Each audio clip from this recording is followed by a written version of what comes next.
أعوذ بالله من الشيطان الرجيم بسم الله الرحمن الرحيم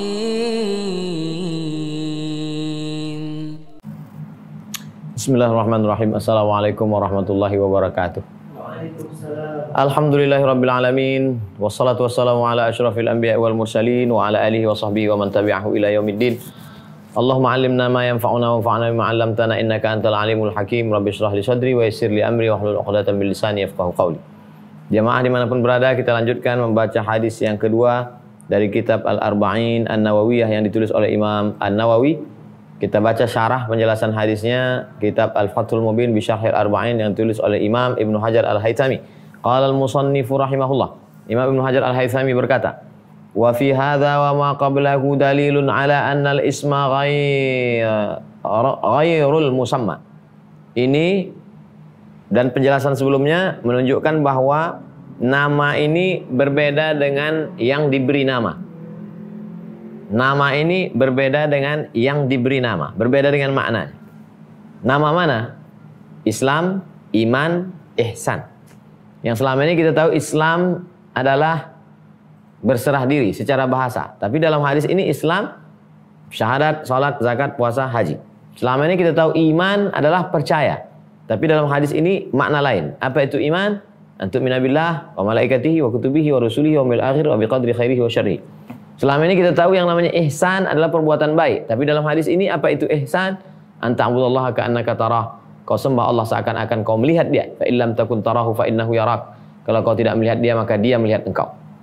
Itu maksud annal isma ghairul musamma. Lianna Jibrila, karena sesungguhnya malaikat Jibril alaihissalam ata fi su'alihi bi asami. Karena dia datang membawa beberapa pertanyaan. Hiyal Islam, yaitu Islam, wa taliyahu, dan dua berikutnya Islam, iman, ihsan. Fa ujiba bi musammayatiha. Lalu Rasulullah menjawab dengan makna tersendiri. Islam begini, iman begini, ihsan begini. Walawit tahada, seandainya jawabannya satu, la'allamaha Jibril man 'allamahu bi asma'iha.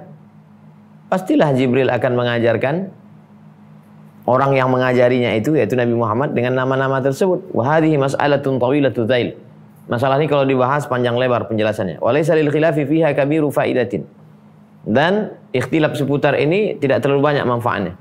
Falidza atrabna an hikayati. Oleh sebab itu kami tidak membahasnya terlalu panjang lebar. Enggak terlalu panjang lebar kata Imam Ibnu Hajar Al-Haythami, tapi belum selesai. Bayangkan itu kalau dia bahas panjang lebar. Waqtasarna 'alal asahhi minhu bidalilihi. Kami hanya cukup menyebutkan, kami ringkas dengan dalil-dalilnya yang sahih saja. Wasabbihisma rabbik. Wasabbihisma rabbik. Firman Allah Subhanahu wa taala, sabbihisma rabbik.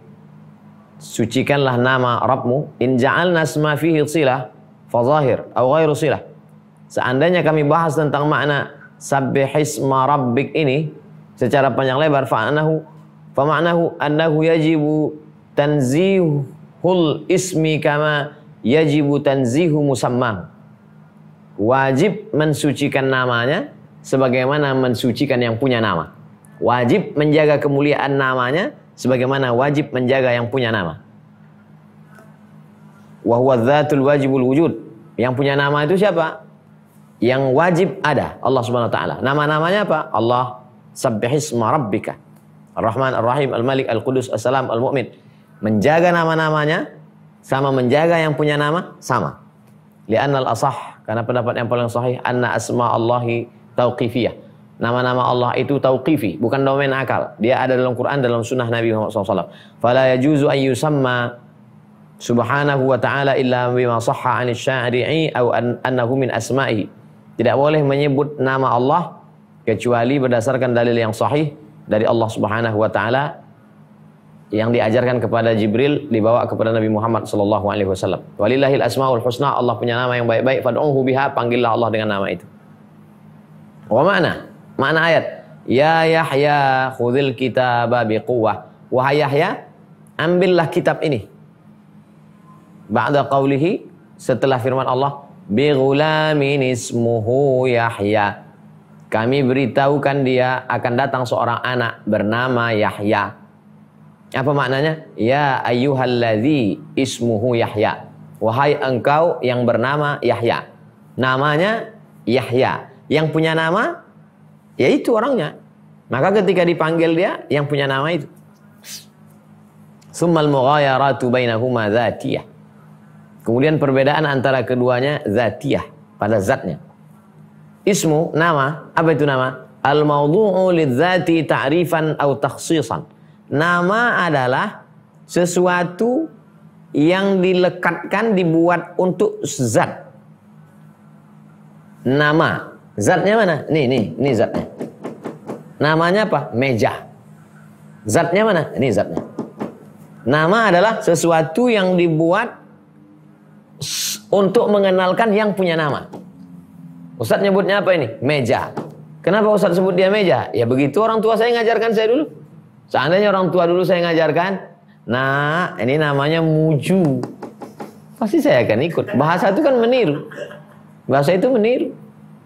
Ini namanya table. Table. Kalau orang tua kita dulu nyebut ini table, ya kita sebut table. Kalau dia sebut maktab, dia sebut maktab. Wal musamma, apa itu musamma? Al mawdu' lahu, yang diberi nama. Namanya apa? Meja. Yang diberi nama mana? Nah ini. Wat tasmiyah, proses pemberian nama. Melekatkan meja ke sini disebut tasmiyah. Al wad'u al musamma bi kasril mim wal wadi' al wid wal musammi bi kasril mim, mimnya baris bawah, wal musammi, yang memberi nama. Siapa yang beri nama ini? Bukan kita yang beri nama, nenek moyang kita dulu. Wal wad'u takhsisu lafzin. Pemberian nama, memilih satu kata lalu melekatkan kepada yang berhak punya nama. Bihaitsu utliqa dzalikal lafz fuhima dzalikal ma'na. Begitu disebutkan kata tersebut, maka semua orang paham. Meja langsung terbayang. Enggak mungkin ketika disebut meja yang terbayang adalah planet Mars, enggak mungkin. Kecuali dia sedang ngayal. Maka disebut kata meja, langsung terbayang yang punya nama. Ini hubungannya dengan iman, Islam, iman, ihsan tadi. Nah, sekarang Islam, iman, ihsan. Pertanyaan Jibril yang terakhir, yang keempat. Akhbirni anis sa'ah. Beritahukan aku tentang sa'ah. Ai artinya an zamani wujudi yaumil qiyamati. Beritahukan aku waktu kapan terjadinya hari kiamat.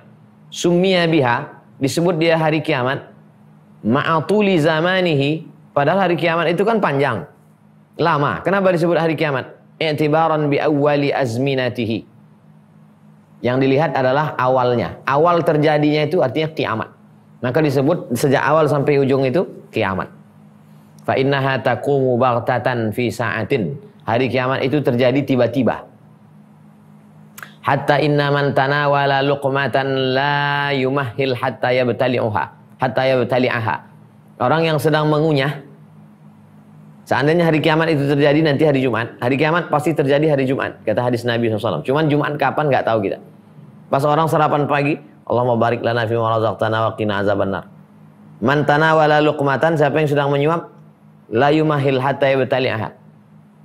Begitu nyuap, terjadi hari kiamat, la yumahil, tidak beri tenggat waktu, hatta yabtaliha, mengunyah.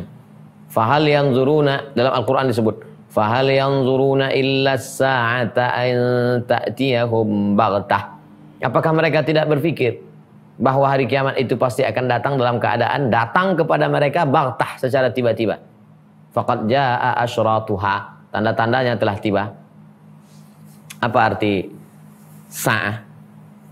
Sa'ah menurut bahasa qit'atu zamanin ghairu muayyanin wala mahdudin.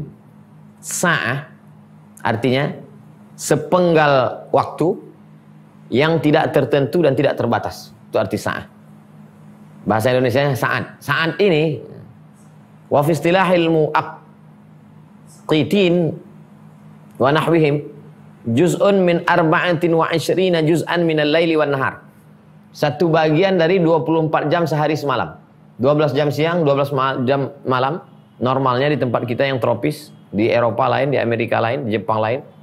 12 jam dan 12 jam siang, 12 jam siang, malam 12 jam, siang 12 jam. Satu bagian dari waktu 24 jam itu disebut dengan saat. Makanya orang mengatakan ada saatnya nanti tiba. Apa yang kau maksud saat? Yaitu satu bagian dari 24 jam. Disebut saat. Makanya kalau kita nanya ke orang Arab, sa'akam, jam berapa? Qala, Nabi menjawab ketika ditanya, beritahukan kepadaku tentang sa'ah, tentang kapan waktunya hari kiamat. Nabi menjawab, mal mas'ulu anha bi'a'lami minas sa'ili. Yang ditanya tidak lebih tahu daripada yang nanya. Yang ditanya tidak lebih tahu daripada yang nanya. Siapa yang ditanya? Nabi Muhammad. Tidak lebih tahu daripada yang nanya. Saya kalau ditanya orang, yang nanya itu senior saya, kakak kelas saya, Pak Ustadz apa artinya ini? Saya jawab, mal mas'ulu anha bi'a'lami minas sa'il. Yang ditanya tidak lebih tahu daripada yang nanya. Artinya, bal kilana sawa. Kita dua sama. Aku dan engkau Jibril sama. Sawa. Fi adami ilmi. Kita sama-sama nggak tahu. Fi adami ilmi zamani wujudiha. Kita sama-sama nggak tahu kapan terjadinya hari kiamat. Allah berfirman dalam Al-Quran. Innallaha indahu ilmus sa'ah. Hanya Allah saja yang tahu kapan terjadinya hari kiamat. Ayat lain. Inna sa'ata atiyatun akadu ukhfiha. Sesungguhnya hari kiamat itu akan tiba, disembunyikan waktunya. Ayat yang lain. Yas'alunaka 'anis sa'ati ayyana mursaha. Kalau mereka bertanya kepadamu ya Muhammad SAW, kapan terjadinya hari kiamat? Qul, katakanlah, innama ilmuha inda rabbi. Katakanlah ilmunya hanya Allah saja yang tahu. Nabi Muhammad aja jawab begitu. Wa fi sahih, dalam hadis yang sahih, mafatihul ghaibi khamsun. Kunci-kunci pengetahuan tentang yang gaib ada 5. La ya'lamuhunna illallah. Tidak ada yang tahu kecuali Allah. Kemudian Nabi membaca ayat, innallaha indahu ilmus sa'ah. Sesungguhnya Allah saja yang punya pengetahuan tentang kapan terjadinya hari kiamat. Warawa Ahmad, Imam Ahmad bin Hanbal berkata, utitu mafatihu kulli syai'in illa al-khams. Aku diberikan kunci-kunci segala sesuatu kecuali 5. Innallaha indahu ilmus sa'ah. Satu di antara yang 5 itu adalah Allah saja yang tahu kapan terjadinya hari kiamat. Fafihi annahu yanbaghi lil mufti wal alimi wa ghairihi ma idza su'ila amma la ya'lam ayyaqula la a'lam. Apa makna dari ucapan Nabi Muhammad SAW jawaban ketika ditanya kapan hari kiamat? Yang ditanya tidak lebih tahu daripada yang bertanya. Apa pelajaran yang bisa diambil dari situ? Selayaknya bagi seorang mufti yang memberikan fatwa, wal alimi, orang yang berilmu, ulama, wa ghairihi ma, atau siapapun juga, idza su'ila, kalau dia ditanya tentang sesuatu dan dia tidak tahu, maka dia menjawab la a'lam, saya tidak tahu. Contohlah Nabi Muhammad SAW. Jangan malu berkata la a'lam. Banyak orang ketika ditanya malu berkata tidak tahu. Saya kalau tidak tahu, saya katakan akan kita jawab malam esok, akan kita jawab pekan depan. Wa anna dzalika la yanqusuhu. Dengan mengatakan saya tidak tahu itu tidak mengurangi kehormatan kemuliaan kita. Wahai para sahabat-sahabat, ustaz-ustaz, kawan-kawan, jangan malu untuk menjawab saya tidak tahu. Bal yustadallu bihi ala wara'ihi wa taqwahu wa wufuri ilmihi. Kalau ada orang yang berani berkata saya tidak tahu, itu menunjukkan bahwa dia wara', menjaga diri dari yang syubhat, wa taqwa, menjaga diri dari yang haram. Karena orang paling berani menjawab pertanyaan, orang yang paling berani berfatwa, orang yang paling berani masuk neraka. Wa wufuri ilmihi, menunjukkan kedalaman ilmunya. Wa min thamma, oleh sebab itu, qala Ali karramallahu wajhah, Imam Ali berkata, wa barduha ala kabidi idza su'iltu amma la a'lamu an aqula la a'lam. Aku tidak merasa susah hati, aku tidak merasa malu, aku tidak merasa rendah kalau aku ditanya tentang sesuatu dan aku tidak tahu, lalu aku jawab la a'lam, saya tak tahu. Imam Malik bin Anas ditanya 48 masalah, tak sampai setengah dia jawab, sisanya dia katakan saya enggak tahu. Wa qala ba'dus salaf, sebagian ulama salaf, ulama yang hidup 3 abad pertama, abad 1, abad 2, abad 3. Sebagian ulama salaf menjawab, idza akhta'al alimu la adri faqad usibat muqatiluhu. Kalau ada seorang ulama merasa salah ketika dia menjawab saya tidak tahu, maka sesungguhnya dia sudah terkena anak panah musuhnya. Kalau ada ulama ketika dia berkata saya nggak tahu, dia merasa salah, maka sesungguhnya dia sudah terkena anak panah musuhnya. Musuh sudah menang. Jadi kalau nggak tahu, bilang aja nggak tahu, supaya setan nggak masuk.